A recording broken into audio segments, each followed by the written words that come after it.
Hi, I'm John Giesick, and welcome to the C-Suite Sherpa podcast, where we shine a spotlight on business experts and resources that you should know. Today, I'm excited to interview Kumar Dattatreyan, who's the co-founder of Agile Meridian, where they deliver amazing.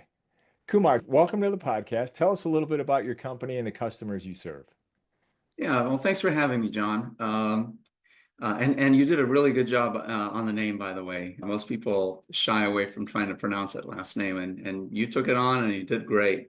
So Agile Meridian has been around since 2019, right before the pandemic. Me and a good friend of mine, we formed the company back then, Jolly Rajan and myself. And it's really focused on our moniker, of course, is deliver amazing. It's focused on delivering amazing results for our customers, our clients. We are a small boutique shop focused on agile and lean methods. One of the products we have created is called the disruptor method. And I know there's a lot of disruption around. Disruption isn't something to be afraid of. It's really more about how do you deal with it, how do you deal with change, and how do you thrive in the face of change and disruption. And so that's what this method is all about and what we're trying to do with for our clients. That's great, Kumar. So let me ask you, the disruptor method, when people contact you to fix something, what's the presenting problem they come with where they say, Kumar, this is what I need help with?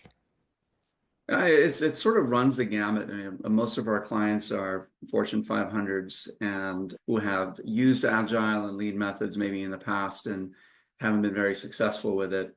And as companies grow and scale, what typically happens is bureaucracies also grow along with it. And so the result of the bureaucracy, not that it's a bad thing necessarily, it's just what it creates is inaction or poor decision making or decisions that are made too late, because they have to go through a committee and lots of people have to be involved and all that stuff. And so what we try to do is help them pinpoint the areas of inefficiency in their company. And using agile and lean methods, we expose these things.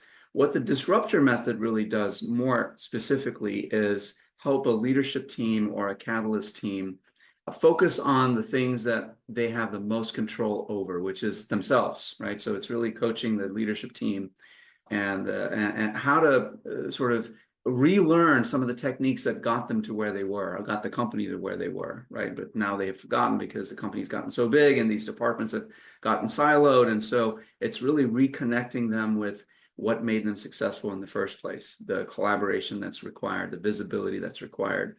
And of course, there's lots of tools and techniques that are part of it. It's not only coaching, it's also a lot of tactical stuff as well.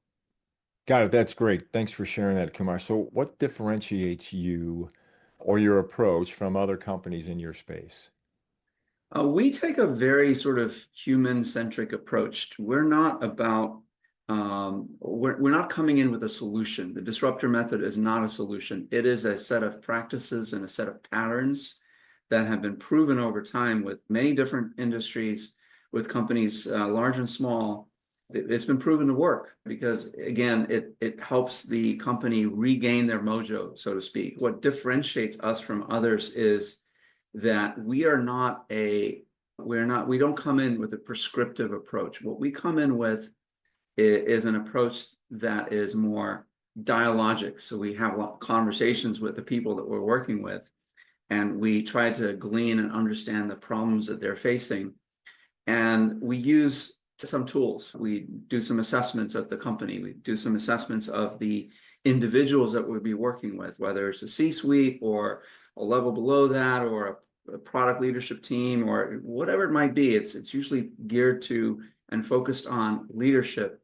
So we do some assessments to assess their personality types. We use that information to point out maybe some missing elements in their team. So maybe they're all a team of command and control, directive types of individuals. They don't have anyone that's more reflective or more analytical. So not that we're saying they need to fire all these people and get new people on board, but it's to give them awareness of what they're lacking so that they can either point to maybe some people within an organization that they can pull into this team, or that they're just aware of it and they need to be more analytical. They need to sort of fill in the gaps so they can function better as a team.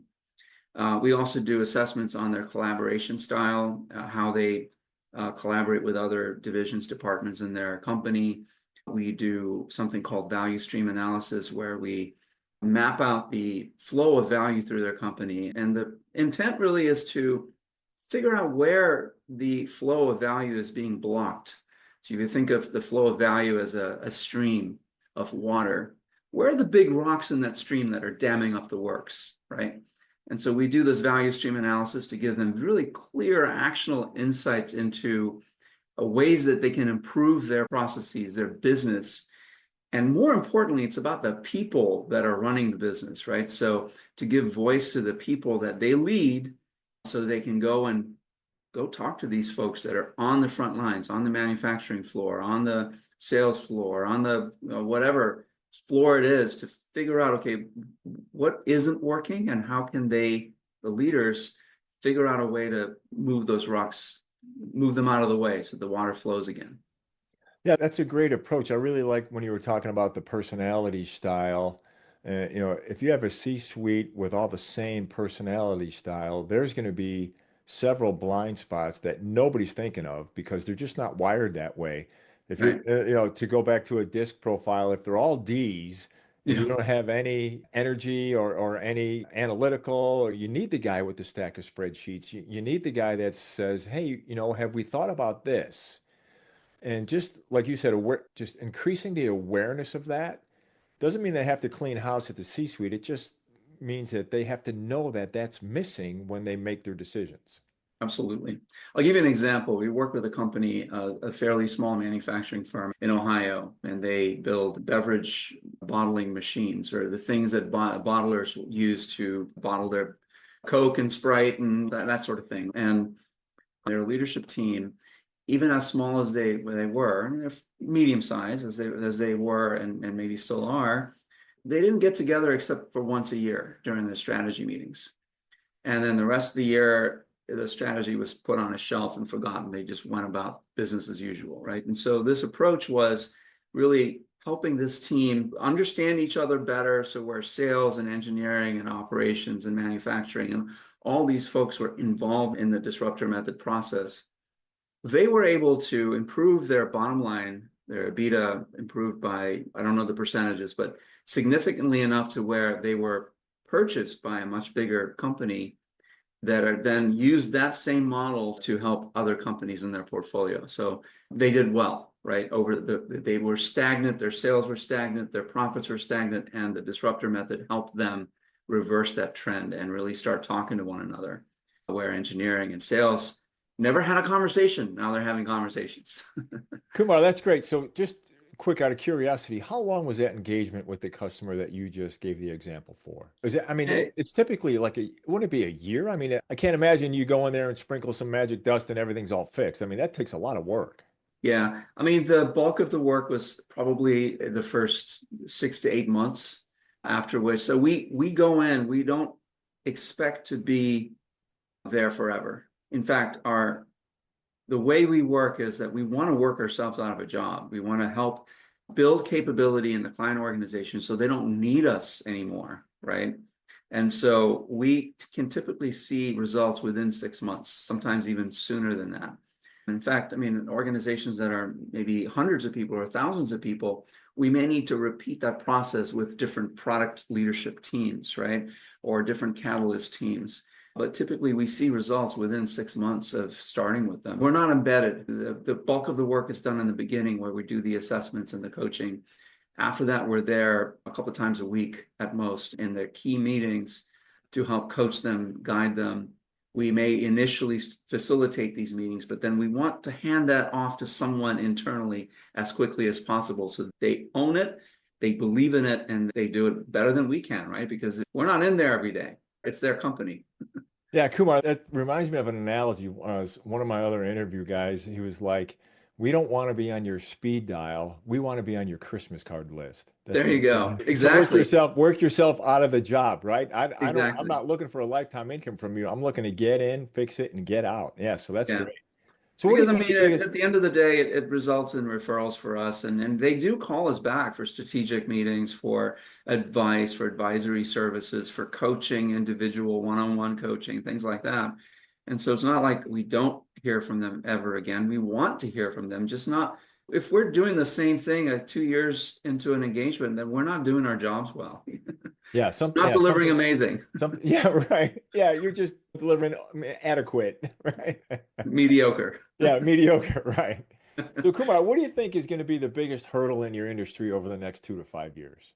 There's so much churn and so much disruption right now in industry, right? So there's layoffs galore. Everywhere you see there are layoffs. The government is laying off folks. Private industry and publicly traded companies have been laying off. They hired a whole bunch of people and then they have had to lay off folks either through choice or through necessity, sometimes not always justified.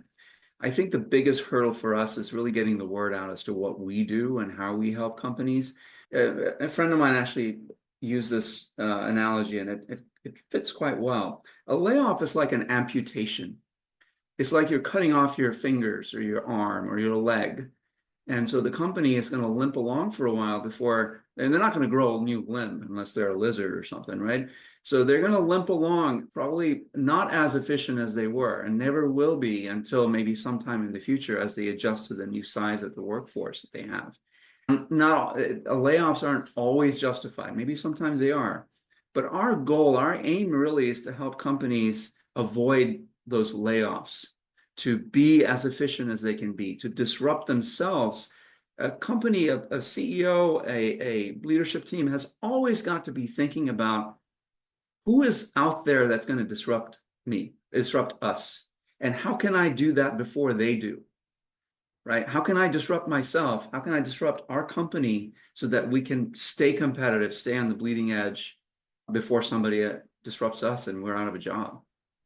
Yeah, that's a keen insight to help people, realize that cutting people is not always the first step. Yeah. Sometimes it's not even a step. It's just that maybe you have the wrong butt in the wrong chair or something like that. Or maybe the roles are undefined, or they just maybe they do need somebody else. I mean, talent is underutilized and underrepresented in many companies, right? The companies that run well, that are profitable, that are growing, are ones that recognize what they have in their workforce and really rely on their talent to keep them engaged, keep them growing, keep them moving through progressive responsibility in their career with the company. Of course, people are going to leave. That's inevitable. But a company's real responsibility is to nurture their workforce to be as engaged and happy as they can be. Because if you have happy people, you're going to have happy customers, right? Because they're going to get paid well, they're going to enjoy the work that they do, all those good things. But it's not an easy task, and that's one of the things that we do with our disruptor method. Is not just about the C-suite or the leadership team. It's also helping them recognize the value they have, the investment that they've made in their workforce, and how to leverage that investment to improve their bottom line and their top line. Yeah, that's a culture change strategy. And the culture of the company flows over to the customers Sure. every time. So, Kumar, we're going to loosen up our ties a little bit. I'm going to throw in a little lightning round. I just want the viewers to get to know you a little bit more on a personal level. I'm just going to ask you some quick questions. You could give us quick answers and then we'll wrap it up. So, coffee or tea, Kumar? Coffee. Coffee. All right. How about dogs or cats? Oh boy, probably dogs. Dogs. Okay. And what about a favorite quote? Maybe there's a quote that you got printed out, maybe something that you got framed, or something that you run through in your mind that you go back to for encouragement, or is there something like that? I'm horrible at these because I just don't remember them. The one that kind of rises to the top is one that my good friend Glenn Marshall, we had a conversation the other day, and he's the one that came up with the layoffs are like amputations. And that's what's been in my head ever since. Yeah, I can see how that Um, would stick. yeah. All right, so how about if you ever get a chance to relax? We were talking before I hit the record button. You are a super busy guy. So if you ever get a chance to relax and sit down in front of the TV, what's on? What are you watching? Ooh. That's a good one. I'm really into this show called Paradise on, I think it's on Hulu. Really well done. I enjoy it. Waiting for the next season to come out. Oh, that's awesome. I'll have to check. I'll put it on my list. I got Yeah, hundreds of things to check out now from doing the interviews. yeah. What about a book, Kumar? You got a book? If you could recommend one book to the audience, or if you got a favorite book or something you're reading now, just throw something out there for us regarding a book. Yeah, the book I'm reading now is called Deep Work, and I forget the name of the author, Adam Grant maybe. And it's about our lives today are so fragmented. We are so distracted that we are engaged in shallow work, all of us, myself included, right? I've got 5 different things after this interview that I have to pay attention to. We don't give ourselves time to really think deeply about much of anything. And this book is really good because it postulates that everyone needs time to really think deeply to make an impact on the world that we live in, an impact on ourselves and on our families and so on and so forth. So good book, a great read. Yeah, I appreciate that, Kumar. So, listen, our viewers are going to watch this. They're going to want to reach out to you. What's the best way for them to find you? Oh my God, there's so many ways to find me. I'm on YouTube. I have my own podcast show on Meridian Point. They can always go to the website, agilemeridian.com, and reach me there. I'm on LinkedIn. I post all the time. So hit me up. Sounds great, Kumar. I appreciate you taking the time to be on our podcast, and I'm looking forward to connecting again soon. Thank you so much for having me. Bye bye.